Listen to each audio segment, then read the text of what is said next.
I might mention to you that Barnes & Thornburg does maintain a full-time staff of government relations professionals, attorneys that are based in many of our offices, Indianapolis, Chicago, Washington, D.C., of course, and elsewhere. We have an ability to work with you on matters that are stereotypically political, such as legislation on the Hill, as well as matters that might be before any one of these agencies, be it regulatory, funding, or otherwise. So you'll be given an opportunity at any time to contact our people if you will talk with the attorney you work most frequently with at Barnes & Thornburg, or you can always send a note to federalrelations@btlaw.com, and we'll make sure that your inquiry gets funneled to the right person.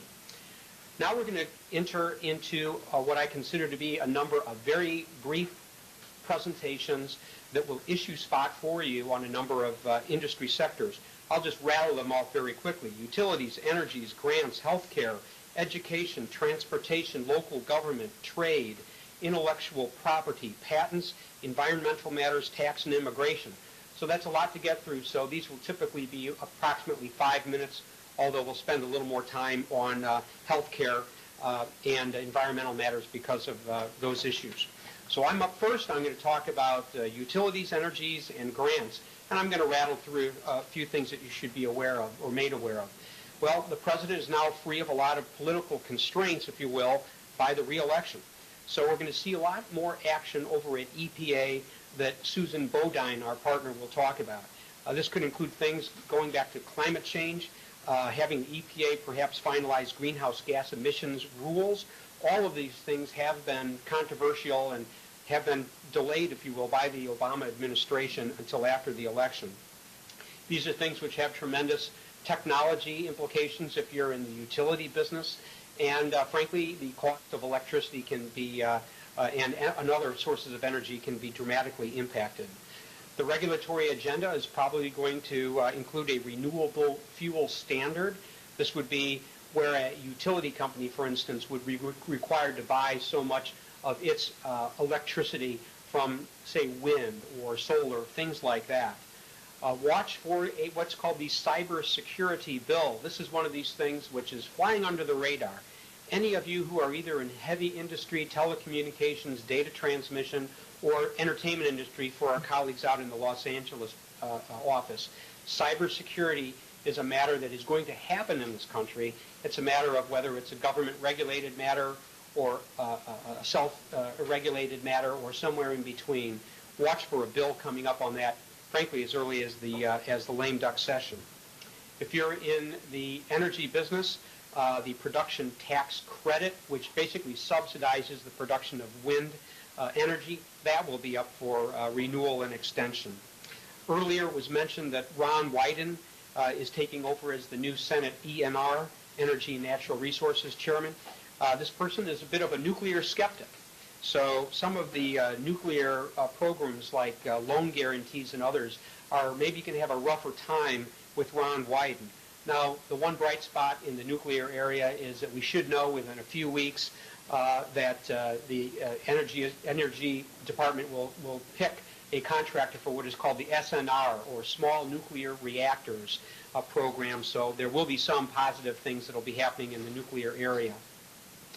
Universities and manufacturers should be very careful to follow the leadership race in the House Science, Space, and Technology Committee. That's where a lot of the most important research and technology things come from. Of course, that's in the hands of the House Republicans, so to a large degree, the House Republicans are going to become the gatekeepers on a lot of large scientific types of things. And I might mention that those of you who are in the university business or the manufacturing business, basic research grants, what we typically call big science, will be back in vogue with the large agencies like DOE and HHS. So the competition there will be fierce, especially among state universities and private universities. There's probably going to be 20% fewer actual research universities by the end of this decade. So there's bigger research grants that are going to go to fewer universities, and that's going to be a big, tough fight. Development research grants, which are essentially trying to implement basic research findings, probably would have taken a big hit had Romney won. The Obama administration is much more friendly toward these types of grants. You'll see a lot of those be available.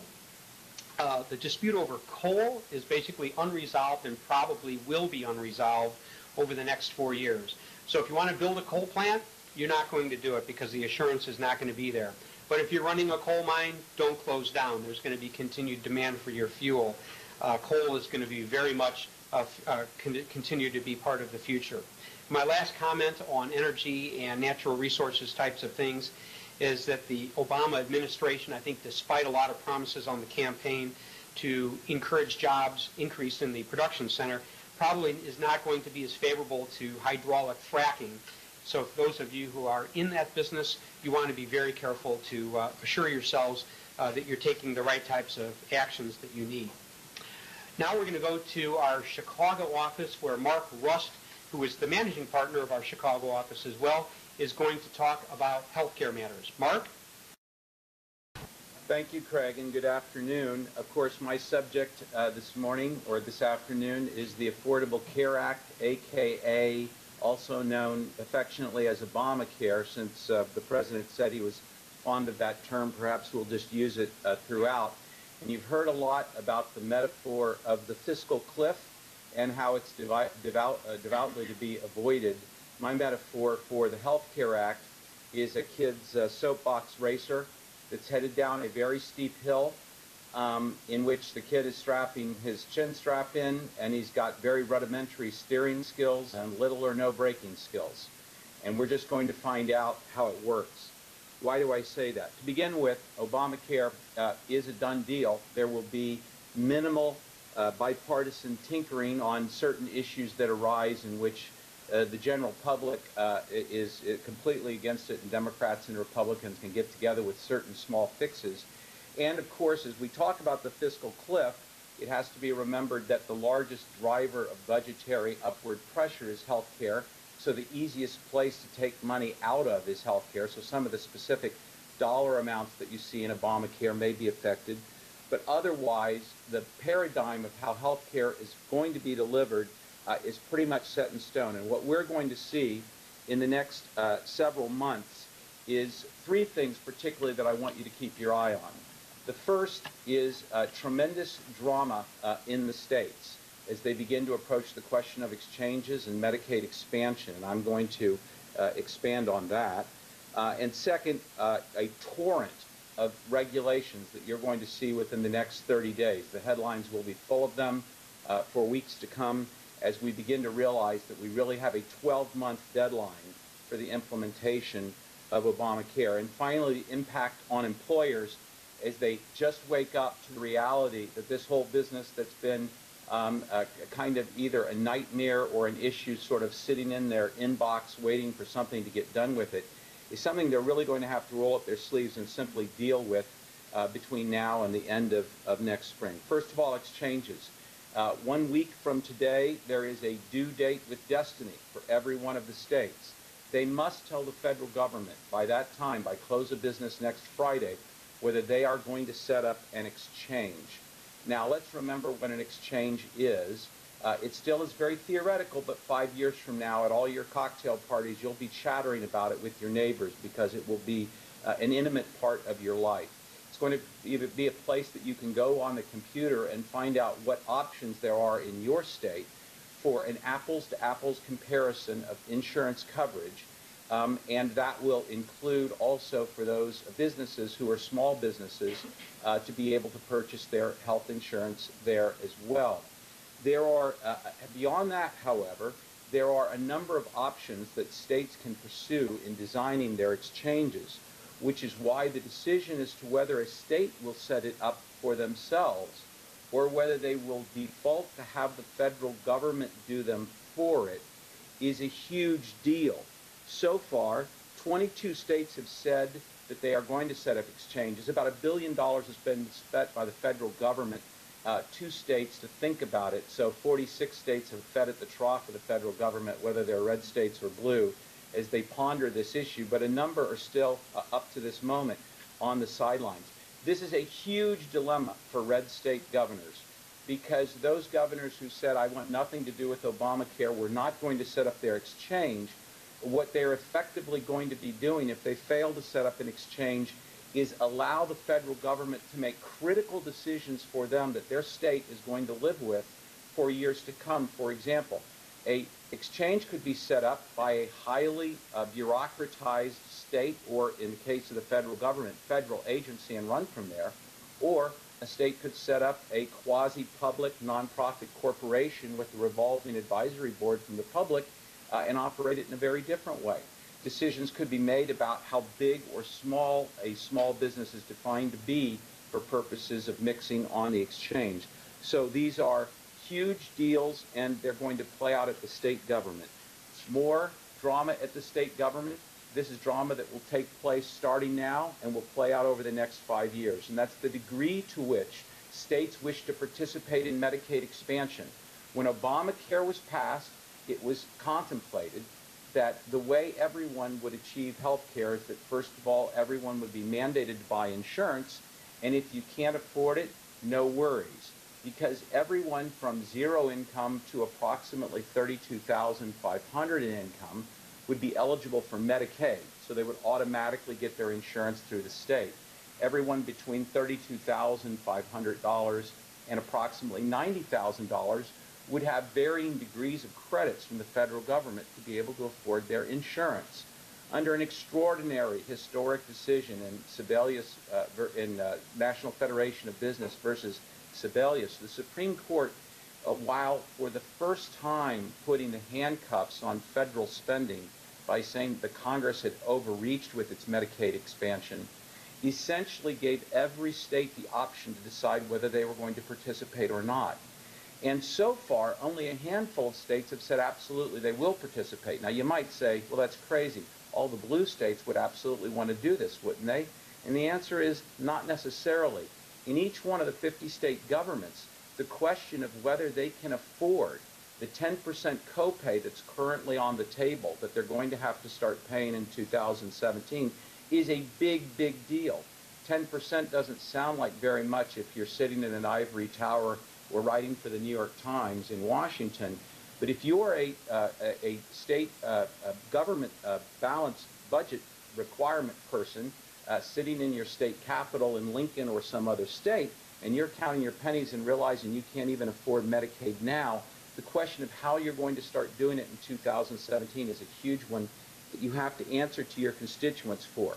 So for that reason, you've seen the Obama administration post-Sebelius doing backflips while the rest of their regulatory regime has been pretty much cram downs. Think the contraceptive debate, for example, in which they just took a hard line and simply did it.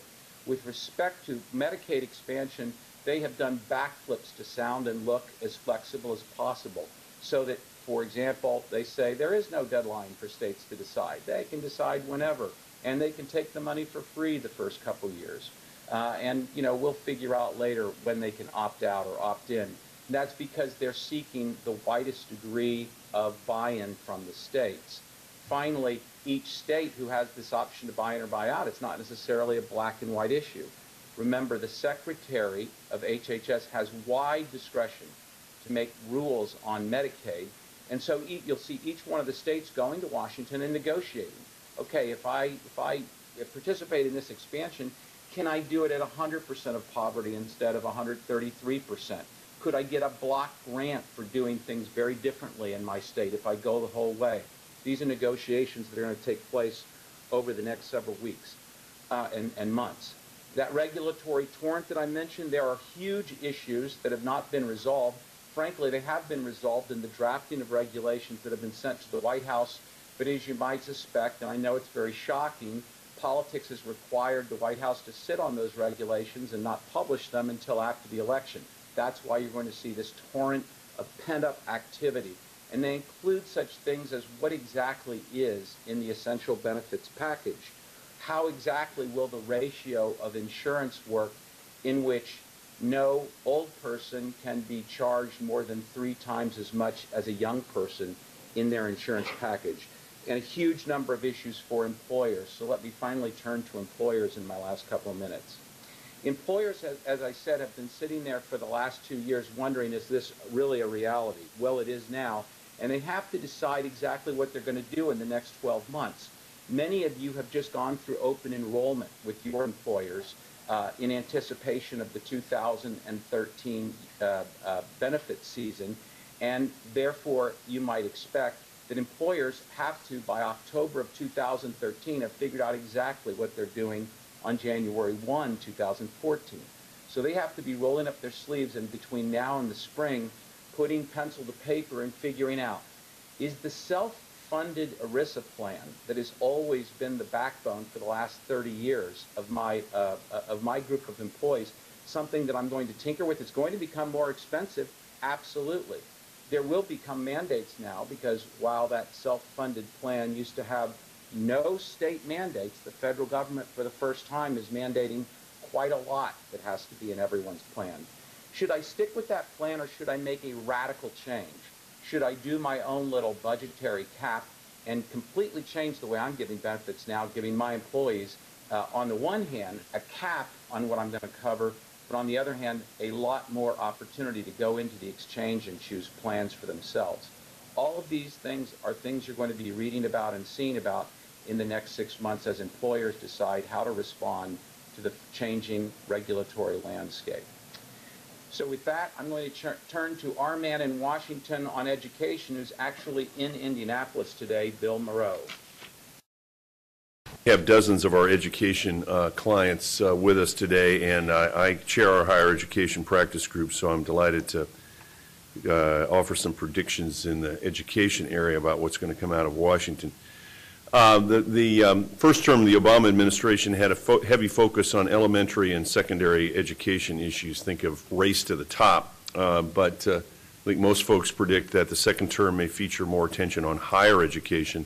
I mentioned earlier that Arnie Duncan will likely continue serving as Education Secretary, and the Obama administration will continue to use their regulatory authority, in my judgment, to advance federal higher education policy when it can't get cooperation from Congress, especially focusing on quality and costs. So let's talk about college tuition.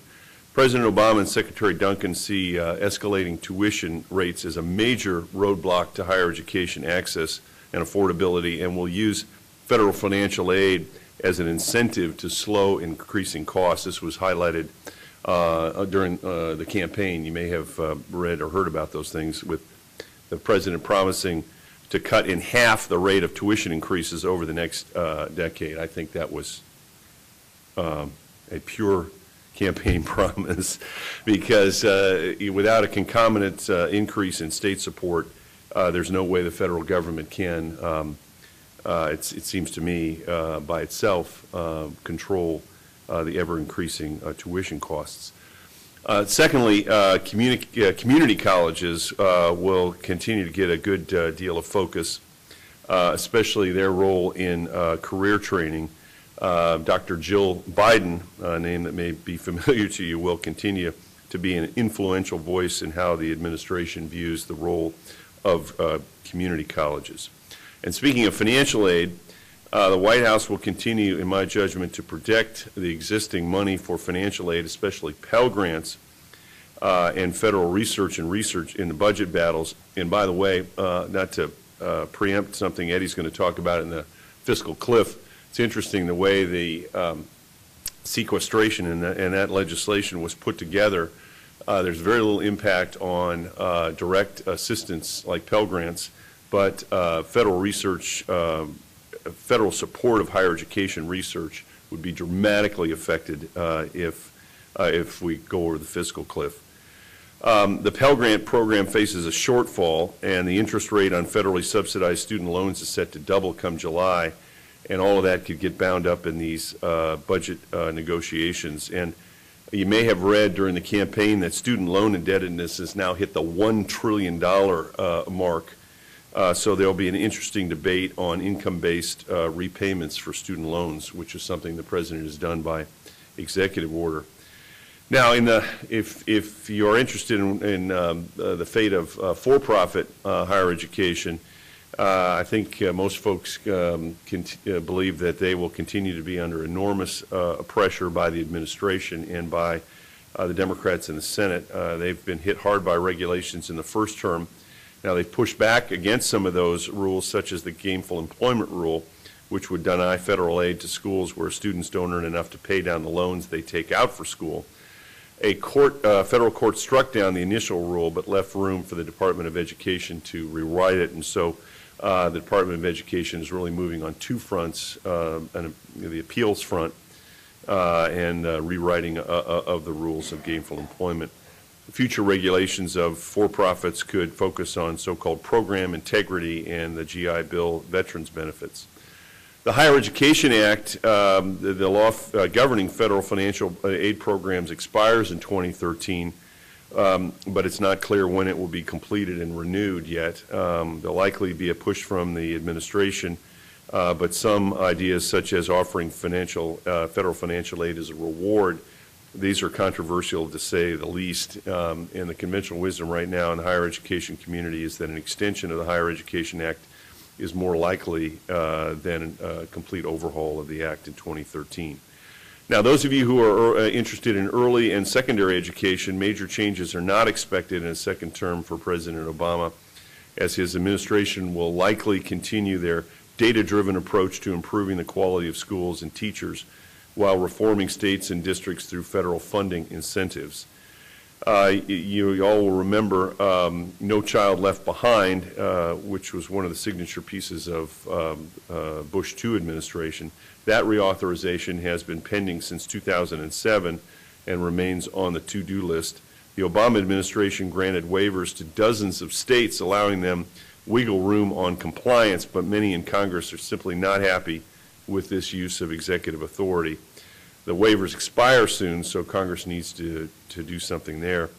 With regard to the Obama administration signature programs, you can imagine that they will continue to support programs such as Race to the Top, Investing in Innovation Fund, the so-called I-3 Fund, the Promised Neighborhoods and Head Start programs.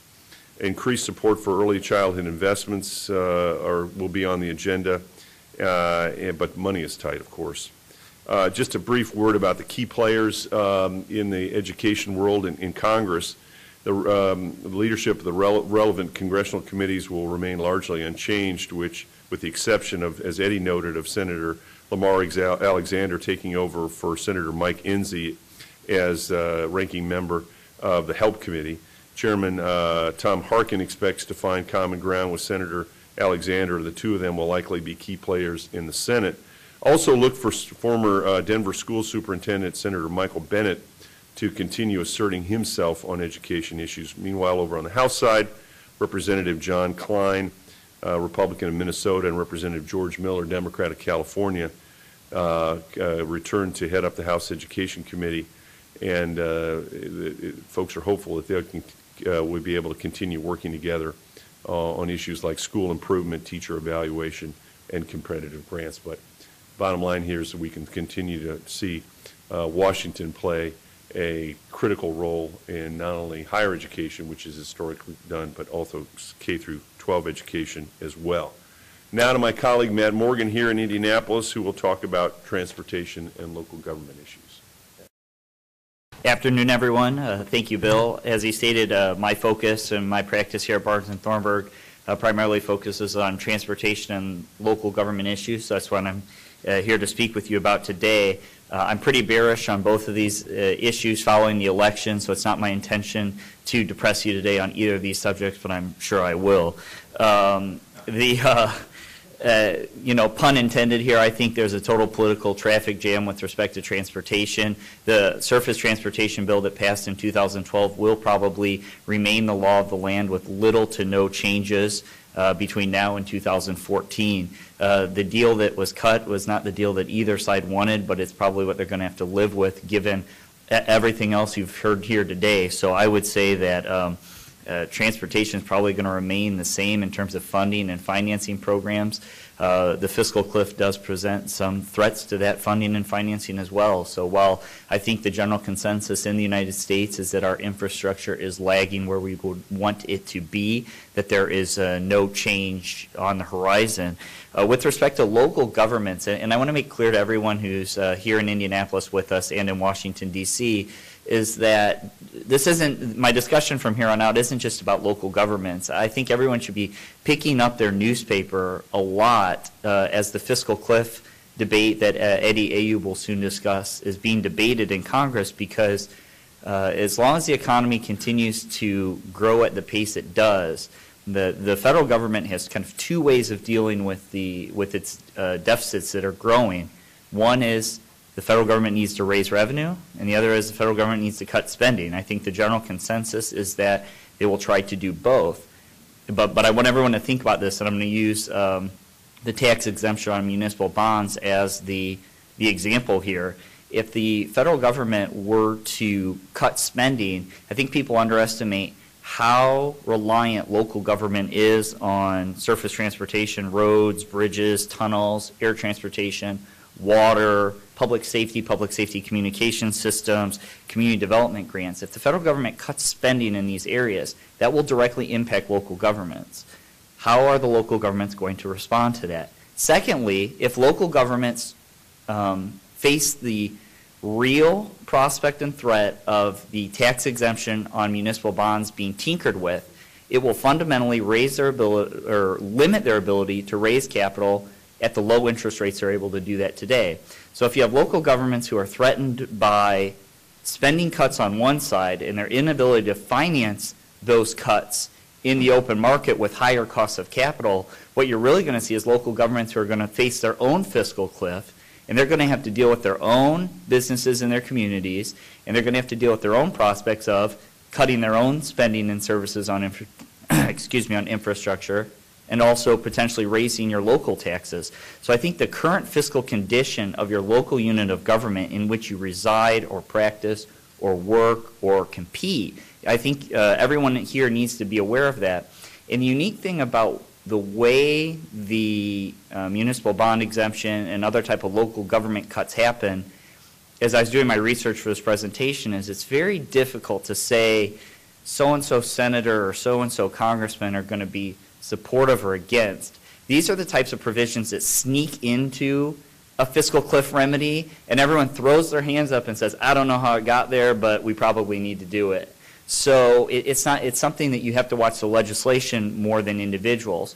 But I would end with this point I'd end with 2 points. One, both the president and Mitt Romney on the campaign trail suggested that there needs to be some sort of curtailment to local unit debt and their ability to access the debt markets. Well, if that's the case, then there probably is some form of general consensus out there. If the federal government wants to raise revenues, one good way is to cut off that subsidy. So it's a potential. I'm not saying it's going to happen.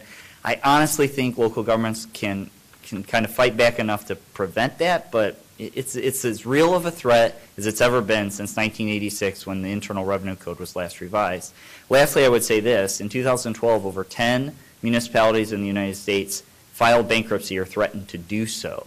And so if you're in those jurisdictions or in your jurisdictions that are teetering, the federal government solves its fiscal cliff by deleveraging and deleveraging onto local units, the businesses in those local units should be well aware of what's coming. So don't forget to pick up your local paper and listen to your local politicians as you're hearing this national debate.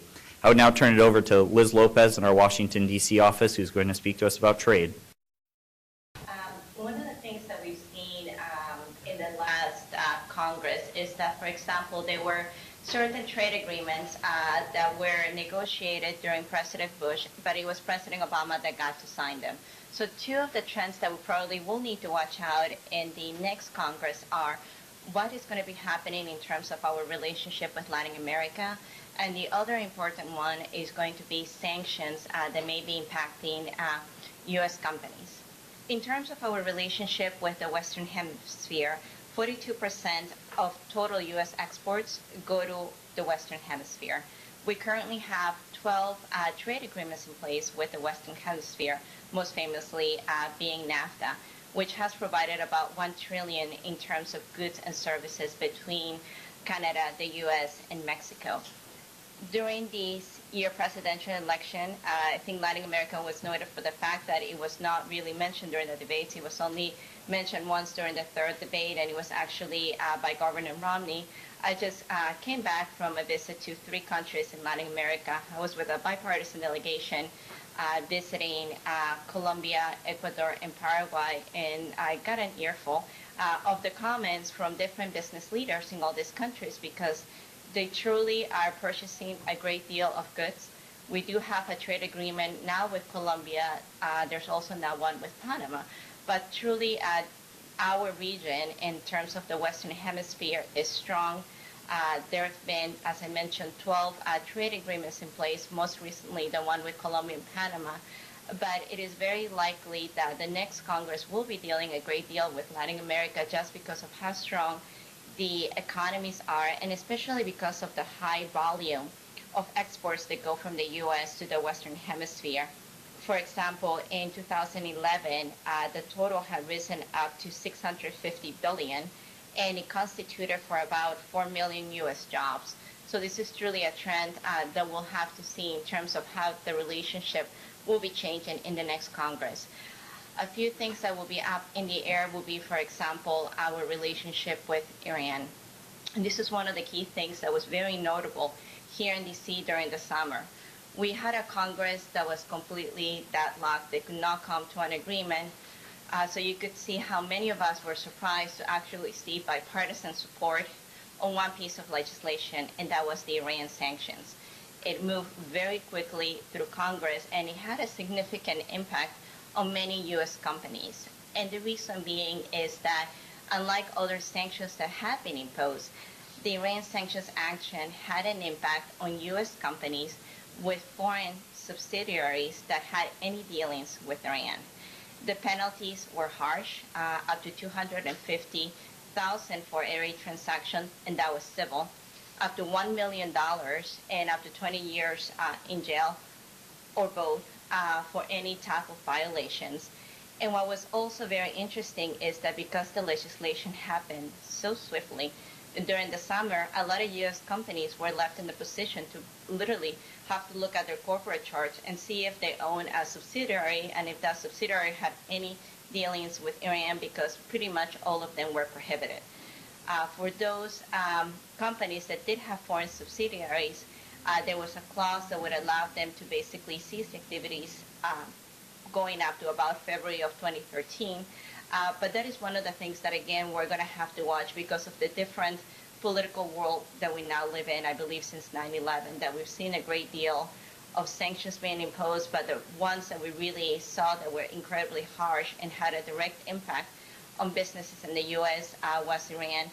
This may be a trend that we may see, so as businesses, it's something that will require keen attention in terms of how relationships continue, for example, whether it's Cuba or other countries in the Middle East, and what potential impact that may have in future sanctions.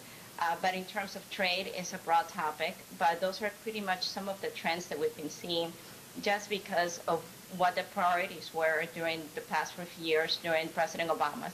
It was primarily to deal with the economy, the different crises that we had in the U.S., and now moving forward, now that he's been reelected, there is the expectation that we might be able to go forward and concentrate on other things, such as trade, whether it's to increase or enhance some of the existing agreements, but definitely that is one of the things that our next Congress will be dealing with.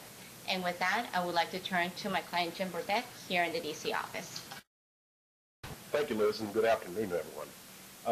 From an intellectual property perspective, perhaps the most and best news that came out of Tuesday night was the retention of Undersecretary of Commerce for Intellectual Property and Director of the United States Patent and Trademark Office, David Kappos, in that capacity.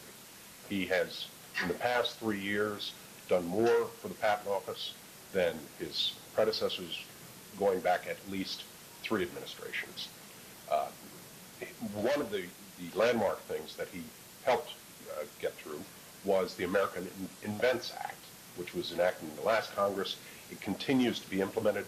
There are a number of regulations that are out for public comment right now, but they will go into effect on March 16th of next year. We're looking forward to that as America moves from a pure first inventor nation to the first inventor to file.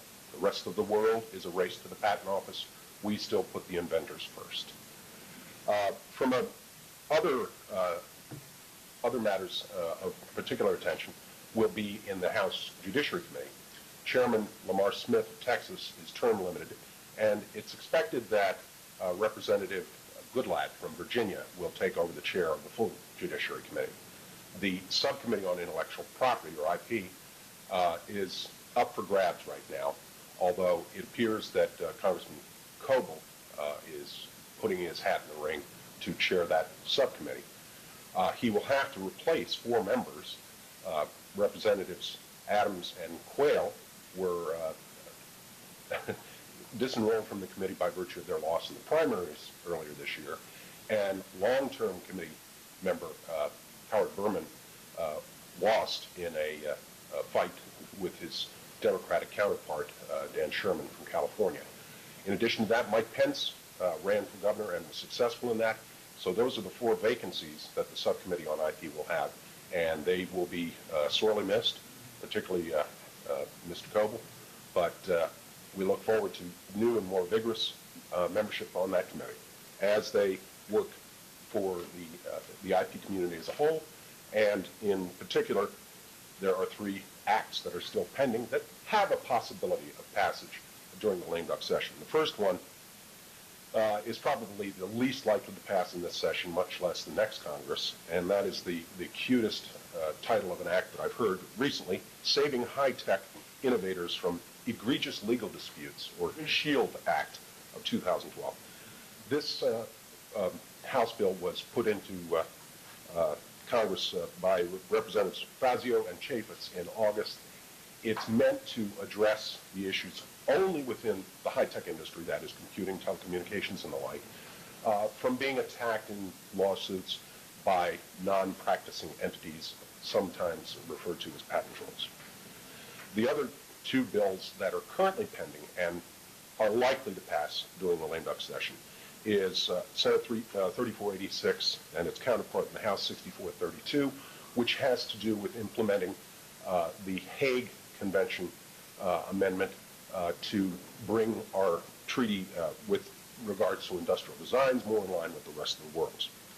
The second bill, which has been reported out by the Senate, is the Innovative Design Protection Act of 2012, and that is basically trying to give copyright-like protection to fashion designs. It's a limited period. It's directed to 3 years. It had no great opponents, and that too could likely pass in the lame duck. Perhaps the most important issue with respect to IP practitioners is funding of the Uspto, the Patent and Trademark Office. The PTO is a self-funded organization, unlike many government agencies. It is funded by user fees. And unfortunately, since 1992, nearly $1 billion has been taken from user fees paid to the PTO for its work and put into the General Treasury. That hasn't been fully addressed by the American Invents Act, but there is some protection, and Director Kapos is likely to vigorously defend his $2.9 billion budget and keeping those funds rather than putting them in the General Treasury, as could be the case, particularly with the Fiscal Cliff issues looming large. Final issues looking forward in the short term is the Court of Appeals for the Federal Circuit is the only appellate level court for patent appeals, and they have 3 vacancies on that court. It's very important not only for patent appeals, but it goes to other issues, veterans claims and the like, and to fill those vacancies would be vitally important. One vacancy has received at least the approval of the Senate committee, Mr. Toronto, and we expect with the increasing Democratic level in the Senate that he will be confirmed in the lame duck session, if not shortly after the new Congress convenes. With that, I'll turn it over to my colleague, Susan Bowden. As everyone else said, it's a pleasure to be able to talk to you today about the pressing issues that we're going to be facing. I think that a lot of EPA employees gave a big sigh of relief on November 7th. And I don't say that because I think that they're, for partisan issues or political issues. I say that from a sheer workload perspective. if Governor Romney had been elected, there would have been enormous pressure on EPA employees to complete a lot of administrative actions in a very short period of time. And I'd be standing here talking to you about mechanisms for pulling back midnight regulations and what Administrative Procedure Act options there were there. But that's not the case. We have a second term in the Obama administration, which gives EPA a bit of breathing room for to complete actions. I think that the poster child of the regulation that we thought might get pushed through really quickly, had there been a Romney administration pending, would have been greenhouse gas performance standards for new electric generating units. That rule, was proposed, but the final rule is still at EPA. It has not yet gone to OMB. So that rule will come out soon, but they don't have to now rush it to try and play with 30-day effective dates, and so I would not expect to see that until sometime in early 2013. Now that they have time to actually work through that and complete that rule, but that doesn't mean there's not going to be a lot of action between now and the end of this year.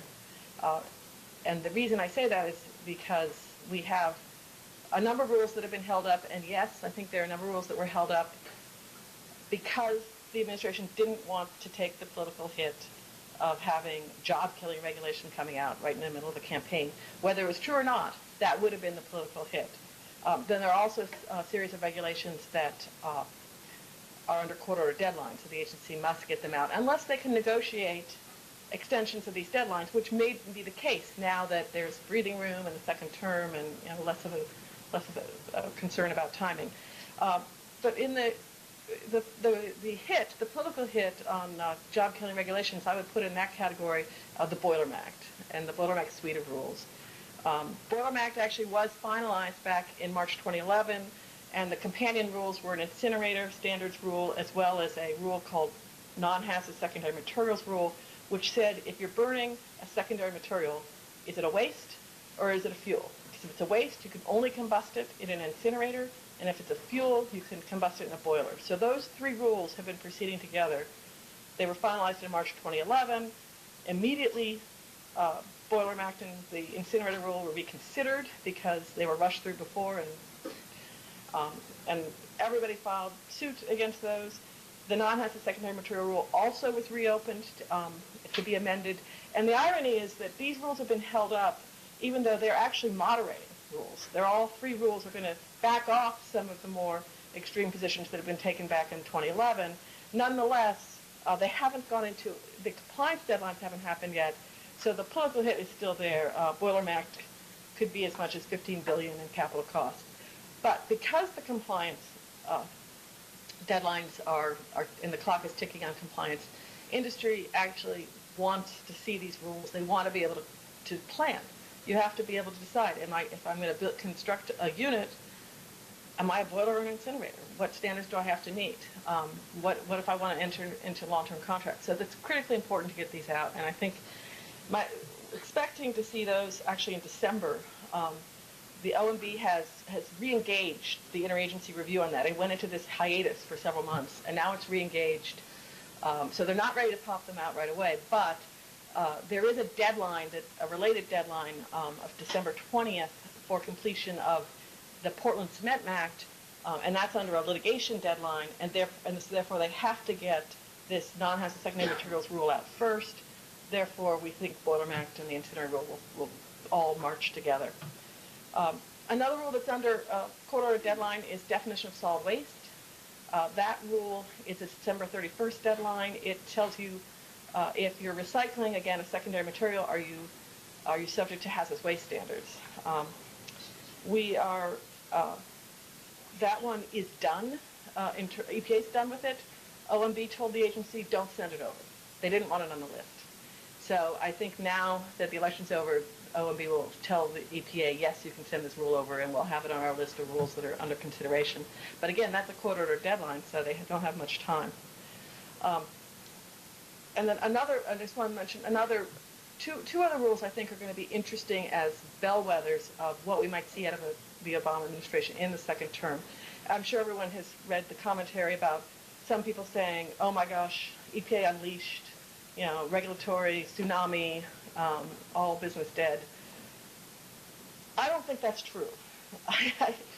And maybe I'm Pollyanna, but I actually don't think that's true. I think that some of the Obama appointees were somewhat naive in the beginning of the administration and perhaps pushed an agenda that they didn't fully understand. And they got told by communities around the country, by business interests around the country, that they too were constituencies, and that the administration is administration for all citizens.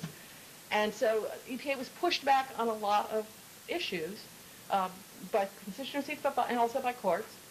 And so I don't think you're going to see a return to the same degree of regulatory zeal. Instead, I think you're going to see the agency picking and choosing, or maybe the administration better, picking and choosing. I'll give some to the environmental community, I'll give some to the business community.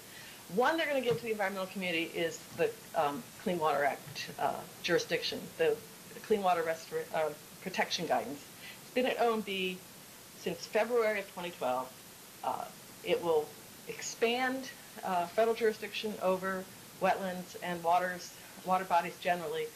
And now that the election's over, I don't see any barrier to having that released. So I expect to see that fairly shortly, even though there's no court order deadline. Another one's going to be very interesting, and this one is subject to a deadline, is the Florida numeric nutrient standards. The second phase of that has a judicial deadline of November 30th. It's federal standards for the state of Florida for nutrients, and this one is for estuaries and coastal waters. There's pending a state rule that would displace it, as well as displace another set of standards the EPA put into place early in 2011. This is going to be an interesting indicator. Is EPA going to be working closely with states on issues, Clean Water Act issues, numeric nutrient standards, or is EPA going to come in and impose federal standards on top of the states? So obviously Florida turned out not to be such a big issue in the election, but nonetheless, this rule didn't come out. And so, but my expectation is that, in fact, EPA will approve the state rule, which will displace these federal rules. And the reason is that they have said, they've gone very far out on a limb saying, okay, we think it's approvable, we think it's approvable. For them to pull back now, I don't think would really be acceptable. I have prepared a list which is available to people who want of various regulations. It's longer than what I have time to talk about. So for folks who want it, I think it's available, and I think there's some copies here as well. So I just briefly want to talk a little bit about transition, EPA leadership, legislation. Actually, why don't I take legislation first? There won't be anything significant. That one's really easy. There's not agreement, on legislative issues, and so it's not going to happen. And on the leadership side, I know Bill gave me this great intro that I was going to tell you what Lisa Jackson's going to do, and tried to call her and she didn't call back. I don't know what Lisa Jackson's going to do. All I can say is that these jobs are hard jobs, and they're very wearing on people and their families. And it's not all unreasonable and unexpected for people to leave after the first term of administration. I think that the administrator will probably stay a little while. She's not. I still doubt that she's leaving immediately, but nonetheless, I think within the next year we'll see a transition there. I do think that Deputy Administrator Bob Perciasepi is confirmable, and so that the whole issue of confirmation I don't think is quite the barrier that people are saying that it is. Among the AAs, again, you hear scuttlebutt about Cynthia Giles, you hear scuttlebutt about Maddie Stanislaus, all potentially leaving. I think that's just pure speculation, but nonetheless, just the way these things go, people leave, and that's expected. They get on with their lives. These are hard jobs. So I think we will see a number of turnovers among the AAs, but again, I can't tell you exactly who. And with that, I would like to turn it over to my colleague, Nick Catino. Thanks, Susan. Good afternoon, everyone. My name is Nick Catino. and I'm going to talk on two issues that are going to be major headline grabbers over the next year, possibly more. Tax reform and immigration reform.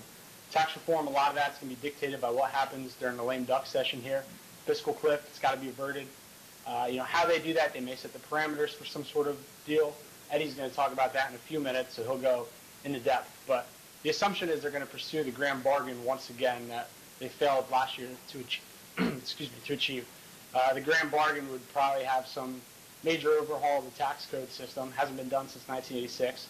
It would also have spending cuts as well as a slowing in the growth of entitlements. The president's priorities are well known. He wants to raise taxes on the wealthy, either through a higher tax rate or a minimum tax rate. Speaker Boehner has been very clear that he doesn't want to do that. He actually wants to lower tax rates, and he would, however, be open to new revenue. So perhaps estate and gift tax rates could be risen. The carried interest rule will probably be eliminated. So those are some of the possibilities. Corporate taxes are definitely going to be affected. You have to think both presidential campaigns agreed that the corporate tax rate of 35% in the U.S. is too high. A lot of companies pay far less than that, due to deductions, tax credits, other stuff. The president's plan is 25% for manufacturers, 28% for other corporations, and then he would also have perhaps a minimum tax on corporate profits, tax breaks for businesses shifting business to the U.S., and an elimination of the current tax deductions that exist for companies that move jobs overseas. Governor Romney's plan was 25% rate on all corporations. So it's clear both parties want to bring it down. Key players in Congress, obviously leadership. Speaker Boehner is going to drive the deal with the White House. But then you have Dave Camp, chairman of the Ways and Means Committee in the House, is probably going to have a major seat at the table. And Max Baucus, Senate Finance Chairman. The two of them, along with leadership in the White House, will be driving this deal. There's real momentum. This is probably the most we've seen in years. Seems like something could happen. They want to do something. It's just a matter, as always, can they come to an agreement? Immigration reform is the other big issue that you may see in the next year, probably more. The chances of something happening, to be honest, probably low. We have an expert on our staff here, Liz Lopez, is just tremendous. She told you about all her travels earlier.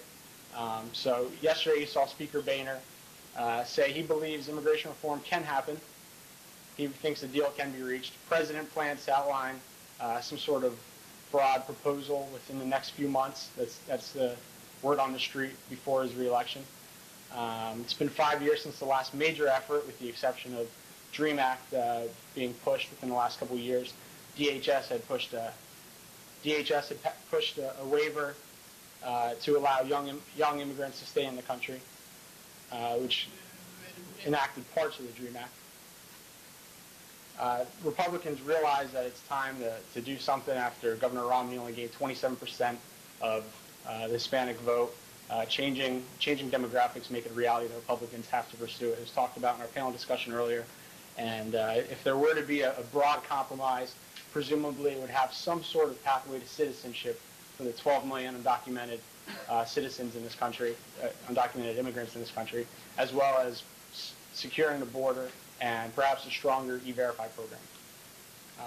Man of the hour in the Senate is Marco Rubio. I think Republicans are looking to him to lead. The House probably doesn't want to take the forefront on this. Marco Rubio could really put a deal together between him, perhaps Ted Cruz, the new senator from Texas, and some of the border state Republicans that have changing demographics of their own to worry about. So chances do seem kind of low, but it's possible.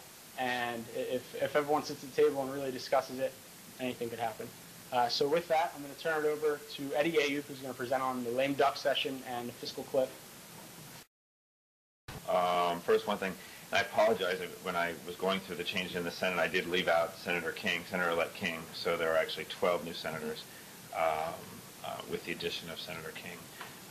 So you've heard a lot of discussion about the fiscal cliff. I think most people know what it is, but let me just run through it real quick. It's an odd combination of events that are all taking place at the exact same time. You've got the expiration of the Bush tax cuts that were done on a 10-year model. They were enacted in 2002, so they expire or sunset at the end of this year. And in order for them to work, to make them work from a budget perspective, Like there was one thing, for example, with the estate tax where it went into full force and then it was reduced and then there was no estate tax. Now that all goes back to the way everything was during the Clinton era, or during the Clinton administration, which are all the tax rates that the Bush tax cuts reduced. So with the exception of those people who aren't paying federal income taxes, everybody's taxes, which is about 90-91% of the population, are expected to rise. It's on December 31st if nothing takes place legislatively. Then you also have what was known as sequestration. That was the deal that was cut between Democrats and Republicans in the White House when the Super Budget Committee was unable to come up with the necessary revenue raisers and spending cuts. It was designed, in effect, to force Congress to act, knowing that it's been very difficult to get legislative compromises in place. And they might have been too cute by half, but I think they knew what they were doing to know that if they don't act. So sequestration basically would be putting entitlement reform on the table in other automatic spending cuts to the tune of, depending upon who you listen to, whether the Congressional Budget Office or Independent Analysis, anywhere from $600 to $980 billion worth of spending cuts. And then when you throw in the expiration of the Bush tax cuts, you're talking about austerity and tax increases at the exact same time. And that's where the economists call it the fiscal cliff, because literally is economic uncertainty, and I've even seen some reports that you're talking about going from 2 to 3% growth to a contraction of 1% up to 3%. So I think the conventional wisdom is that something will get done. The president just spoke about 45 minutes ago. He made a brief statement in the White House saying that he's open to compromise. He's not wedded to any one particular proposal other than there needs to be some mechanism whereby the wealthy pay more. Interestingly enough, in his statement, he did not say that that means raising the income rates. Same thing that when Speaker Boehner and some of the other top Republicans have been talking the last couple days, they've been talking about overall revenue and then avoiding rates. The Republican position is that they don't want to see the rates increase.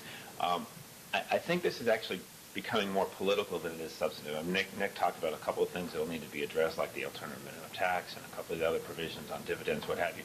This is really going to be political more than anything else, in my opinion. You've got a couple dynamics going on. First, Speaker Boehner has to run for re-election in his speakership